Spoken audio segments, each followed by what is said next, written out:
Hooglied hoofstuk 1. Die Hooglied van Salomo. Laat hy my kus met kusse van sy mond, want u liefde is kostliker as wyn. U salf is aangenaam van geur, u naam is so salf wat uitgegiet is, daarom het die jonkvroue u lief. Trek my agter u aan, laat ons gou maak. Die koning het my in sy binnekamers gebring. Ons wil juig en ons in u verheug. Ons wil u liefde prys meer as wyn. Met reg het hulle u lief. Ek is bruin gebrand, maar lieflik. O dogters van Jerusalem, soos die tente van Kedar, soos die gordyne van Salomo. Moenie na my kyk, omdat ek so bruinerig is nie, omdat die son my verbrand het nie. Die seuns van my moeder was toornig op my. Hulle het my aangestel as oppasser van die wingerde. My eie wingerd het ek nie opgepas nie. Vertel my tog, my sielsbeminde, waar laat u wy?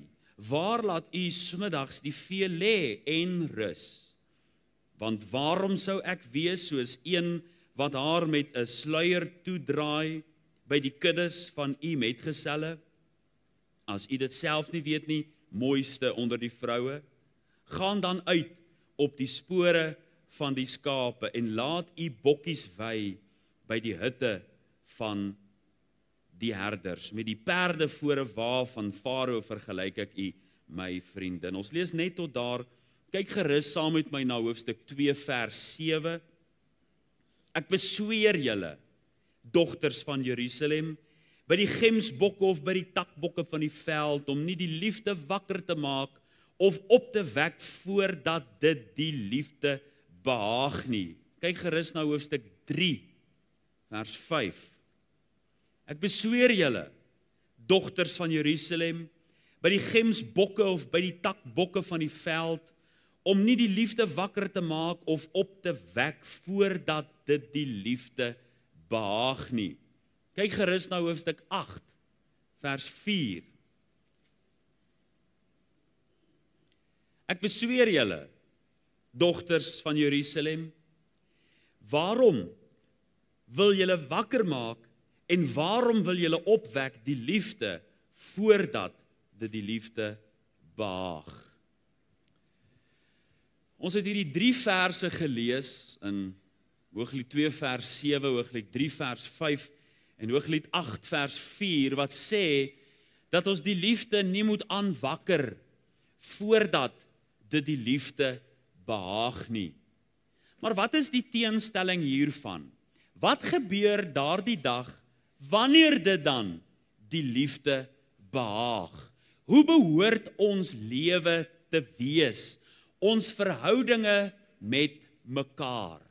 Nou my liewe broeders en susters, die verhaal wat ons lees hier in Hooglied 1 is die oorspronklike verhaal van Cinderella.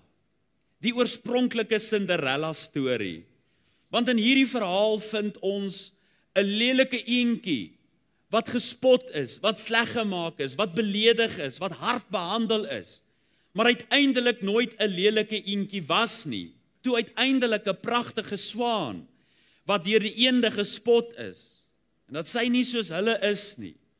Ons vind in hierdie verhaal wat ons lees in Hooglied, Salomo se liefdeslied. Hoofstuk 8 leer vir ons in vers 11, dat Salomo het 'n wingerd gehad in die noordelike dele in die gebergtes van Efraim. Daar het Salomo 'n wingerd gehad. En is baie duidelik in hierdie bergvalleie waar hy wingerde gehad het, dat hy 'n gesinnetjie aangestel het om oor hierdie wingerd te wees terwyl hy in Jerusalem die koning is en regeer. Het hy grondgebied gehad in die verre noordelike dele van Israel. Maar nou vind ons in hierdie verhaal dat hier 'n dogter is wat deur haar broers in dwangarbeid geplaas is om hierdie wingerd op te pas. Anders as in die Cinderella storie, het hierdie dogter nie 2 stiefsissies gehad nie, maar eerder 2 nare broers. Want uiteindelik lees ons in die teks hier, dat hulle het 'n soort afstand teenoor mekaar gehad, want sy sê die broers of die seuns van my moeder was toornig teenoor my. Sy skep 'n soort afstand tussen haar en haar broers. Sy noem hulle die seuns van my moeder. En dat hulle toornig op haar was. Ons lees nie in hierdie verhaal dat daar 'n pa betrokke is nie. Ons lees dan van 'n moeder, broers wat op 'n afstand is, en sommige meen daarom dat hierdie jonge dogter waarvan ons lees in hierdie gedeelte, miskien hierdie halfbroers gehad het, wie se pa nie meer teenwoordig was nie, en onder dwangarbeid moes werk. Ja, sy is die een wat die skottelgoed moes was, sy is die een wat moes skoonmaak, sy is die een wat die wingerd moes oppas, sy is die een, lees ons ook in die gedeelte, wat die skape in die bloedige son moes oppas, en dat sy bruin gebrand is, en dit lyk asof sy die objek van spot was, want as die dogters van Jerusalem daar verbykom, met hulle bleek gesiggies op pad Jerusalem toe, dan sê sy vir hulle, moenie na my kyk terwyl ek so bruin gebrand is nie, die seuns van my moeder was toornig op my. En sy is in hierdie baie moeilike omstandighede, hierdie jong dogter in Efraim se grondgebied. Maar dit is duidelik dat daar 'n dag aangebreek het terwyl sy met die skape besig was, en ons lees van hulle ontmoeting in hierdie heel eerste hoofstuk, dat sy met die skape die dag besig was, en miskien terwyl sy hier onder na die grasies gekyk het, toe sy die volgende oomblik opkyk. Toe sien sy 'n man wat voor haar staan, 'n vreemdeling, 'n herder, wat sy beskryf as rooierig met goue hare, wat sy bene soos marmerpilare was, lank soos die seders van Libanon. Hier staan hy voor haar. En hy vra haar uit oor die weiding, omgewing en die plekke, en van daardie oomblik af, kan ons nou maar sê, was dit love at first sight. Van daardie oomblik, toe hulle met die eerste oogopslag mekaar sien, het hulle verlief geraak op mekaar. En dan vertel hierdie Hooglied vir ons die verhaal van koning Salomo en hierdie jong dogter. Maar nou wil ek glo dat as ons hierdie teks lees, dan sien ons in hoofstuk 3 vanaf vers 6 dat die huwelik plaasgevind het. Ons sien, hy het haar ontmoet, 'n dag wanneer hy sy wingerd kom besoek het, en hier vind hy hierdie jong dogter met die skape besig, in die wingerd besig, en uiteindelik het daar 'n liefdesverhaal ontstaan. Ons sien hoe hulle mekaar besoek het. Ons sien hoe sy oor hom gedroom het. Ons sien hoe sy na hom verlang het, en in hierdie tyd wat hy daar besoek het, hoe sy selfs baie keer uitgegaan het om te kyk, waar is hy? En 'n liefdesverhaal wat ontwikkel het tot daardie dag, wanneer daar 'n koninklike leiwag uit Jerusalem gekom het, en hierdie dogter kom haal het, want hierdie herder wat daardie dag opgedaag het, het vir haar gesê, hy gaan haar kom haal. En toe hy kom, hy nie as 'n herder nederig en eenvoudig nie. Toe hy kom, toe is daar leiwagte en 'n gevolg. Dit is koning Salomo, met wie hierdie liefdesverhaal gesluit is. En Salomo skryf in hierdie gedeelte dat hierdie dame die oogappel van sy hart was. Dat hierdie dame, jy kan dit in hoofstuk 4 lees, sy hart gesteel het. Hierdie dame was die een wat Salomo sy hart gesteel het. Nou is daar mense wat sê, hierdie hoogste lied van al die liedere, die liefdeslied, die Hooglied van Salomo, behoort nie in die Bybel te wees nie, sê hulle. Want wanneer jy hierdie Hooglied lees, dan sien jy die beskrywing van die vlees en die drange en hartstog van die vlees wat ook wanneer jy hierdie Hooglied lees, dan sien jy die En hulle sê die grafiese beeldmateriaal wat jy in hierdie boek vind, behoort nie in die Bybel te wees nie. Maar my broeders en susters, hierdie brief is 'n testament, is 'n bewys dat God verlang liefde tussen 'n man en 'n vrou. God is nie teen hartstog vir mekaar binne die huwelik nie. Maar die liefde moenie aangewakker word voordat dit die liefde behaag nie. Daar is sekere dinge wat binne die huwelik hoort en dit is geïnspireer. Ja, die beskrywings wat ons hier vind in Hooglied, dit is alles deur die Gees van God geïnspireer. Jy sien, die probleem lê nie by die vlees soos die liggaam nie. Die probleem lê by die vleeslikheid.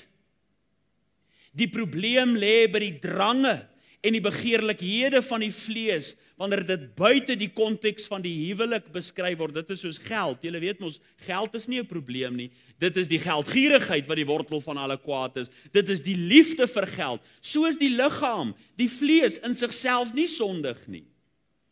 Maar dit is waarskynlik die buite-egtelike, die buite-huwelikse drange en begeertes. Dit is waar die probleem lê. Maar God inspireer 'n liefdesverhaal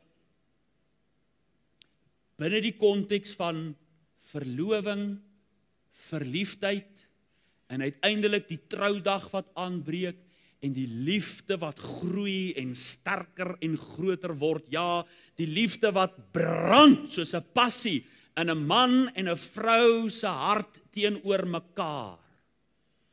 En nou my broeders en susters, sonder vrees vir enige teespraak is ek hier om vanoggend vir u te sê, daar was nog nooit in die geskiedenis van die mens op aarde so 'n geweldige aanslag teen die huwelik nie. Daar was nog nooit in die geskiedenis van die mens op aarde soveel egskeidings nie. Soveel gebroke huwelike en pyn en seer en wroging, nog nooit in die geskiedenis van hierdie wêreld nie. Ons leef in 'n tyd waar die brullende leeu rondloop en soek wie hy kan verslind en hy vernietig en skeur gesinne en families uit mekaar uit. En nou is hier iemand wat dalk jare gelede getroud is en dalk nie meer getroud is nie, maar jy het nog kinders en jy het nog kleinkinders. Miskien kan jy hierdie boodskap op 'n stadium vir hulle aanstuur of jy kan seker maak dat hulle die woord hoor met betrekking tot die huwelik. En vir die van u wat hier is, wat getroud is, om tog te waak en nugter te wees en waaksaam te wees, want julle teestander, die duiwel, loop rond soos 'n brullende leeu en hy soek wie hy kan verslind, en as hy in die huwelik kan inkom en daar jou fondasies omverwerp, dan kan hy groot skade bring in jou lewe, in jou kinders se lewe, in jou kleinkinders se lewe. Daarom die belangrikheid van hierdie woord vandag, dat uiteindelik ons huwelike moet oppas. Wanneer dit die liefde behaag, gee God se woord vir ons sekere uiteindelike raad en gee vir ons bemoediging van hoe ons teenoor mekaar behoort te lewe. Raad vir die huwelik uit God se woord. Nie een of ander sielkundige wat 10 plan stappies vir jou het wat jy moet volg om geluk te hê nie. Kyk na God se woord en sien dat God se woord ook hiervoor antwoorde het. In die heel eerste plek wil ek u daarop wys dat God se woord leer dat jy al die klein jakkelse uit jou huwelik moet verwyder. Ons lees in Hooglied 2 vers 15, vang julle vir ons die klein jakkelse wat die wingerde verniel, want ons wingerde staan in die bloei. Ja, dit is die jakkelse. Soos in die verhaal van jakkels en wolf, waar jakkels al ewig die stout een is hy al ewig besig om moeilikheid aan te jaag. en soos wat hy deur die doringheining sou gedruk het, of onder deur die draad sou grou, om binne in die vinger te kom en vernietigende werk te bring, en die trosse druiwe af te kap met sy pote, en dan daar te lek en te trap, en te urineer en vuil te maak binne die wingerd wat skoon moet wees. So my broeders en susters, kom die jakkalse binne, hulle kruip deur die drade en onder deur die drade, soos die dassie wat van die berg afkom om jou roosknoppe te eet, of die apies wat van die berge afkom en jou perskes gryp en 'n hap vat, of 'n grenadella, en dan gooi hom sommer neer, of soos die mango boere daar in Senien, as die eystervarke inkom, dan ringbas hulle die bome, en dan bring hulle net verwoesting. Die klein jakkalse, wat uiteindelik verwoesting saai, ja, so klein. Ag, die klein dingetjies is so mooi. Ou klein hoontjie en die vrou en sê, ag, cute. Ag, moeder, die ou klein hoontjie, totdat hy groot is, dan vreet hy jou kar se bumper op. Ag, die ou klein leeuwelpie, so mooi, totdat hy groot is, dan vreet hy jou op. Die klein dingetjies wat so onskuldig kan lyk, wat so eenvoudig is, wat jy dink, ag, dit kan nie skade maak nie, wat uiteindelik verwoesting kan bring, wanneer klein goed so onskuldig reuse probleme kan veroorsaak. 'n Steek na jou vrou se kant toe, 'n klein onskuldige byt na jou man se kant toe toesnou. Die skoene, die klein dingetjies, die skoene wat op die grond lê voor die rusbank, so vinnig gewoond geraak aan mekaar. Vroeër was dit my lovey en my darling, nou is dit kry maar nie koffie in hierdie huis nie. So vinnig gewoond geraak aan mekaar, so vinnig gemaklik geraak, die skoene word uitgeskop, daar word met mekaar gepraat sonder asseblief en dankies. Dit word maar net altyd verwag dat sy moet opspring en dinge doen. Dit word maar net altyd verwag dat hy sy kredietkaart moet gee. Dit word maar net altyd verwag dat die skottelgoed gewas moet word, die rol van jou oë, die trek van jou gesig, die klap van jou tong, die onnodige grappe, die oprukkerigheid, die stomstreke, die uiteindelik klein dingetjies wat verwoesting in 'n huwelik kan bring, wat uiteindelik so klein is, maar dit irriteer jou soos 'n klippie in jou skoen, so klein, so gering, maar dit bring uiteindelik hierdie muurshope wat berge raak binne die huwelik later, want ek wil hê die tandepasta moet van agteraf gedruk word en jy druk dit van vooraf, en hierdie klein dingetjies bring uiteindelik groot stryd en konflik, en dit is soos 'n slymerende bomontploffing, en ewe skielik op 'n dag, dan bars dit alles uit, en jy vra, waar kom dit nou vandaan? Want is klein jakkalse, wat al lankal irriteer en frustreer. Luister my broeder en suster, verwyder die klein jakkalse uit jou huwelik uit. Wees versigtig vir die klein goedjies, wat so gering mag wees, maar uiteindelik soveel frustrasie kan veroorsaak. Maar kyk, die huweliksraad uit God se woord gaan verder. Wanneer dit die liefde behaag, dan sê die woord vir ons dat ons die mooi in mekaar moet sien en dit komplimenteer. Hooglied 1 vers 15: Hoe mooi is u tog, my vriendin? Hoe mooi is u tog? U oë is soos duwe. En dan haar beskrywing weer van hom in Hooglied 5 vers 10.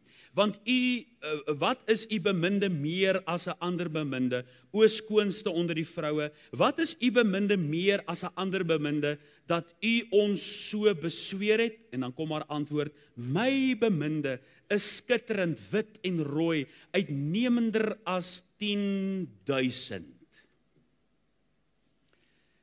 Hulle sê mos die liefde is blind. En dan eendag op 'n reendag, dan word jy wakker. En jy staan op en ewe skielik is die skilletjies van jou oë af. En daardie dag, as jy wakker word en wakker skrik, dan kom jy agter, maar die liefde is nie meer blind nie. Al die foute wat jy oorgesien het, alles wat jy in die begin maar net toegeskryf het, ons leer mekaar nog ken. Ewe skielik daardie dag op 'n reëndag skrik jy wakker en dan sien jy al die foute raak. En dis 'n ontnugtering vir jou. Dis eintlik 'n skok vir jou siel wanneer jy agterkom dat daar in jou lewe, in jou huwelik probleme is. En jy sien nou ewe skielik die dinge raak. Pas op, my liewe vriende, broeders, om jou eggenoot te kritiseer, om vir hulle te sê hulle is dom of onnosel, want hulle het jou gekies. Pas op om hulle te kritiseer. Kyk hierdie twee verliefdes in Hooglied. Hulle kry nie genoeg van mekaar nie. Hulle soek rede om mekaar te komplimenteer. Gaan lees nou die beskrywings wat hulle van mekaar gee. Dit lyk asof hulle hier in Kolonnade by die Pick n Pay se rakke deurgestap het, want dis net speserye en heuning en hulle is besig om mekaar te komplimenteer. Hulle soek 'n rede om 'n goeie woord oor mekaar te sê. En dan as hulle klaar met die speserye is, dan trek hulle die takbokke in en die steenbokke word ingeroep en die koring en die lelies en die lammers. Nou ja, ek is nie seker nie, meneer. Ek is nie seker of jou eggenoot dit gaan waardeer as jy haar neus vergelyk met die toring van Libanon nie. Die seders van die Libanon, ek is nie seker daarvan nie. Maar hierdie twee het dit geniet van mekaar. Ek is nie seker dat jou eggenoot dit gaan waardeer as jy sê haar tande is soos pas geskeerde skape wat by die waterplek opdaag en dan het hulle elkeen nog al 'n tweeling lammers nie. Ek is nie seker of jy dit moet sê nie, maar lees dit bietjie vir jou vrou en dan kyk jy hoe giggel sy daaroor. 'n Rede om die goed in mekaar te sien. Soek 'n rede om jou eggenoot bietjie te komplimenteer weer. Wanneer laas het jy vir haar gesê haar kookkos wat sy vir jou maak is lekker, die koffie wat sy vir jou bring, of die garagedeur wat hy vir jou oopmaak, mevrou, of die gras wat hy sny, die eenvoudige dinge wat ons so vanselfsprekend neem. Kyk uiteindelik, soek 'n rede om mekaar te komplimenteer. Wees versigtig daarvoor om mekaar intentioneel voor mense af te breek. Ja, weet jy, ek wag al 14 jaar vir my man om daai lig te vervang. Wees versigtig daarvoor. Dit begin dalk as 'n grappie, maar dit eindig met pyn en seer. Of andersom. Los nou jou vrou se aartappels wat 20 jaar terug verbrand het uit. Dit het nou gebeur, los dit nou maar. Soek eerder 'n rede om mekaar te komplimenteer. Ek onthou 'n ou verhaaltjie toe ek 'n kind was. Dit was so eenvoudig en as ek nou terugdink aan dit, dan was dit eintlik maar 'n bietjie van 'n onregverdige geveg. Maar die wind daag die son uit. En sê vir die son, sien jy daar onderloop 'n man met 'n jas. Kom ons kyk, wie kan eerste daai man se jas laat uittrek. En die wind sê ek sal eerste gaan, en die wind blaas, en die wind blaas. En hoe meer die wind waai, hoe stywer gryp die man sy jas vas.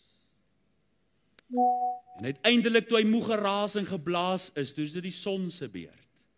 En die son het net soos wat hy gewoonlik is, 'n glimlag opgesit en geskyn. En wat doen die man met sy jas? In die sonnetjie wat bak, trek hy sy jas uit.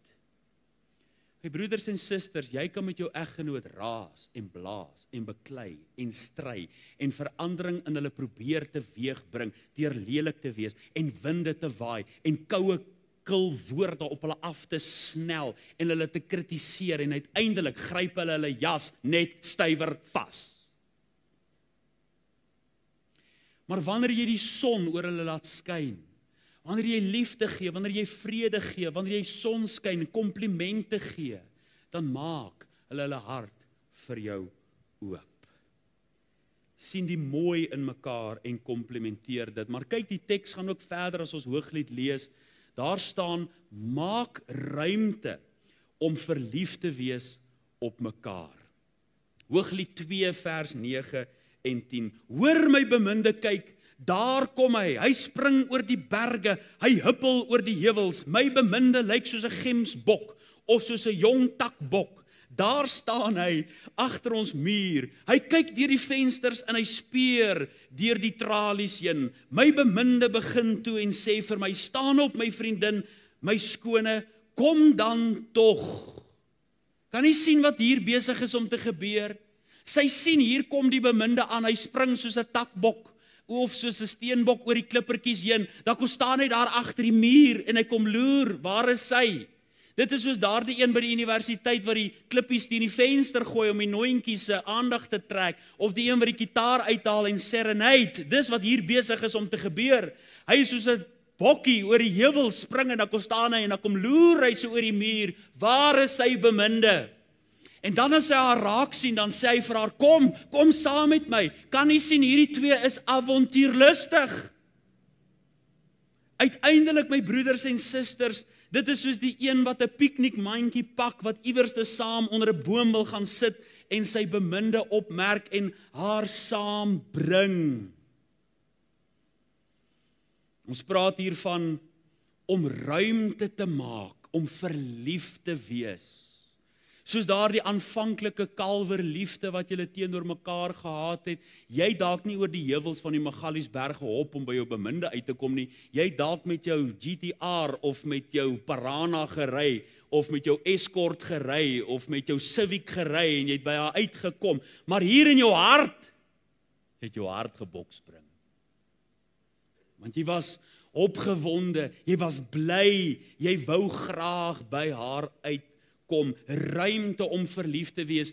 Wie sê die huwelik moet die einde wees van verliefdheid? Om romanties met mekaar te wees, ja manne, steek maar julle trots in julle sak, los die verskonings van ek is nie romanties nie. Doen iets vir jou vrou, maak ruimte om verlief te wees. Ja mevrou, jy mag ook maar so nou en dan die kersies aansteek, as hy na 'n lang dag by die huis aankom, om vir hom 'n lekker ete te maak. Ja meneer, jy mag ook maar vir haar badsoute in die bad gooi. En mevrou, moet asseblief nie die dag as hy nou so trots in sy sak steek, en nou maar iets probeer vir hom sê, ja, wat wil jy nou weer hê nie? En dan die inisiatief wat hy het, nou maar uitsmoor en dan later huil oor die feit dat hy nie romanties is nie. Maak ruimte vir mekaar om verlief te wees. Die huwelik is nie om die perfekte persoon te vind nie, maar om die perfekte persoon te word. Die huwelik is nie om perfekte liefde te ervaar nie, maar is om toe te laat dat God julle liefde vir mekaar perfek maak. En jy weet wat, my broeders en susters, vriende, die huwelik sal altyd 'n stryd bly, tot daardie dag wat jy in jouself sterwe.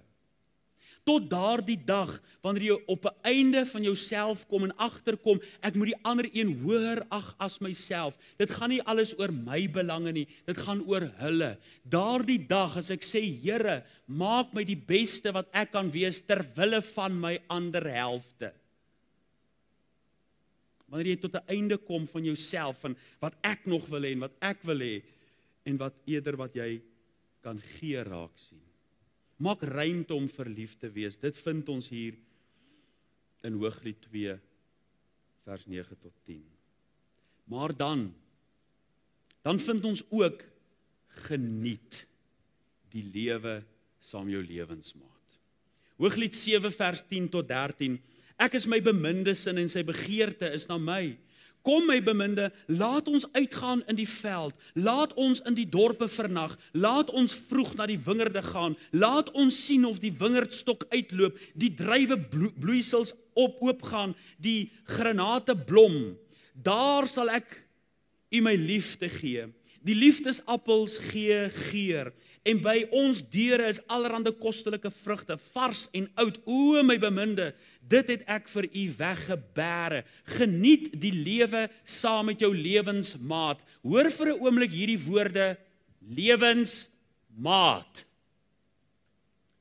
U het 'n maat for a lifetime gekies. Jy het 'n lewensmaat, 'n lewensvriend, wat saam met jou deur die lewe sal gaan. Jy het 'n lewensmaat gekies, en daarom is dit nodig om ruimte te maak om verlief te wees, en dan om die lewe saam met jou lewensmaat te geniet. Hoor jy wat het ons hier gelees?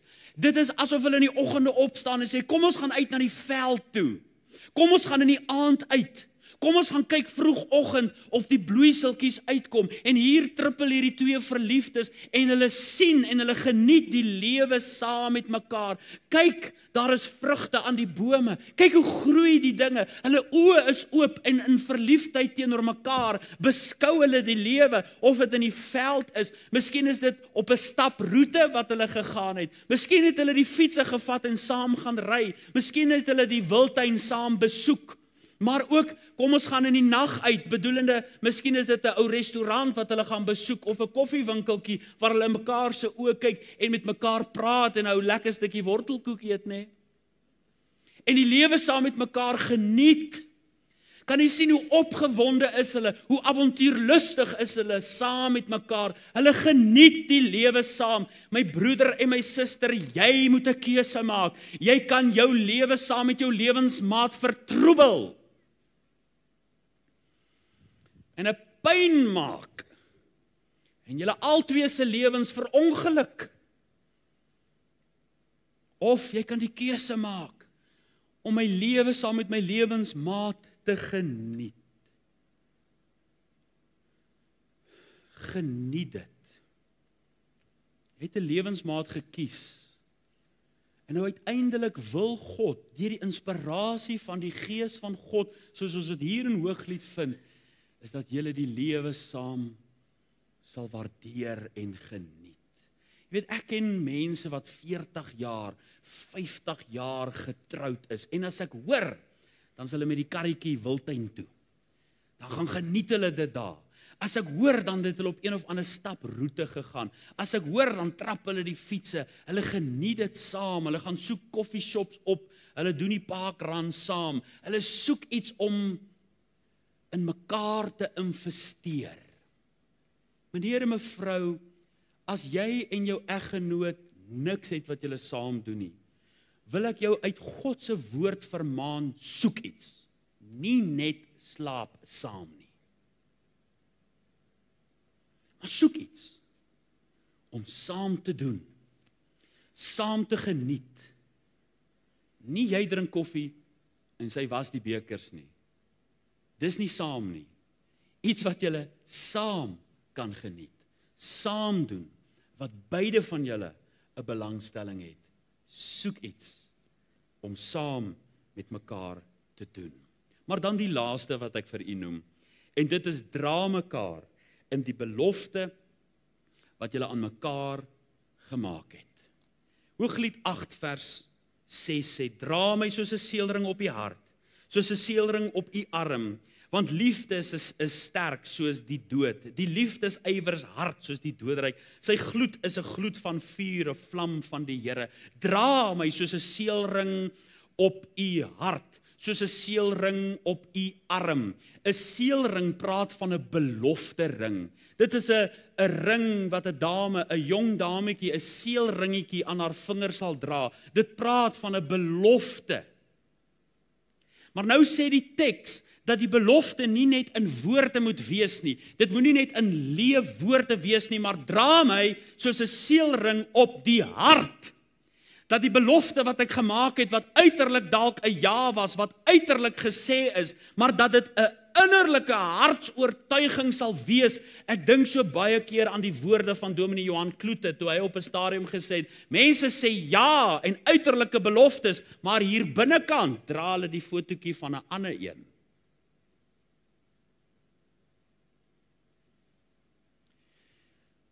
Dra my soos 'n seelring op die hart. Dat dit wat jy sê met jou mond, ook in jou hart, dis 'n hartsoortuiging, jou innerlike wese, is verkleef en verbind aan jou eggenoot. Daar is geen ander, daar is geen ruimte vir 'n ander een se fotootjie in jou hart. 'n Nooi van die verlede waaraan jy terugdink, 'n nuwe enetjie in die hede of in die toekoms wat jy aan dink. Nee, daar is geen ruimte. Jy het plek alleen vir jou lewensmaat. Dra my soos 'n seelring op jou hart. Maar hy sê ook, soos 'n seelring op die arm. Dit praat van ondersteuning. Dit praat van bemoediging. Dit praat van bystand. Prediker 4 vers 9 sê, 2 is beter as 1, want hulle het 'n goeie beloning vir hulle moeitevolle arbeid. En dan sê Prediker 4 vers 10, want as hulle faal, kan die een sy maat optel, maar wee die een wat faal, sonder dat daar 'n tweede is wat hom optel. 2 is beter as 1, dra my soos 'n seelring op die arm. Nou sien ons hierdie liefdesgreep wat die twee op mekaar het in Hooglied 2 vers 6, laat sy linkerarm onder my hoof wees en sy regterarm my omhels. Dit praat van hierdie intieme vashou van mekaar. Jy is myne en ek is joune. Die belofte wat julle aan mekaar gemaak het, dra dit in jou hart, wys dit met jou ondersteuning en jou liefde. My broeder en suster, wanneer dit die liefde behaag, dan wil God hê, jy moet die klein jakkeltjies uit jou lewe uithaal. Die klein dingetjies wat so vinnig irritasies word, wat so vinnig berge word, kry dit uit jou lewe, dis nie die moeite werd nie. Kry die klein dinge uit jou lewe uit en soek 'n rede om verlief te wees op mekaar. Soek uiteindelik 'n rede om mekaar te komplimenteer, op te bou, 'n goeie woord vir mekaar te sê. Nie net heeltyd afbreekend nie. Geniet die lewe saam met jou lewensmaat. Het hierdie een lewe wat jy reis en geniet dit saam met jou lewensmaat. Dra mekaar in die hart, dra mekaar op die arm, met die beloftes wat julle teenoor mekaar gemaak het. Amen. Laat bouwers so wat al kan, vergeet is alles wat al bou. As God sy hand daaraan onthou, vergeet so wachte wat jou dan. As God jou nie wil gadeslaan, sy oog nie oor die staatswal gaan. Vergeefs om voordag op te staan, vergeefs die werk u lang gemeet, en brood van smart met smart geëet, nadat die dag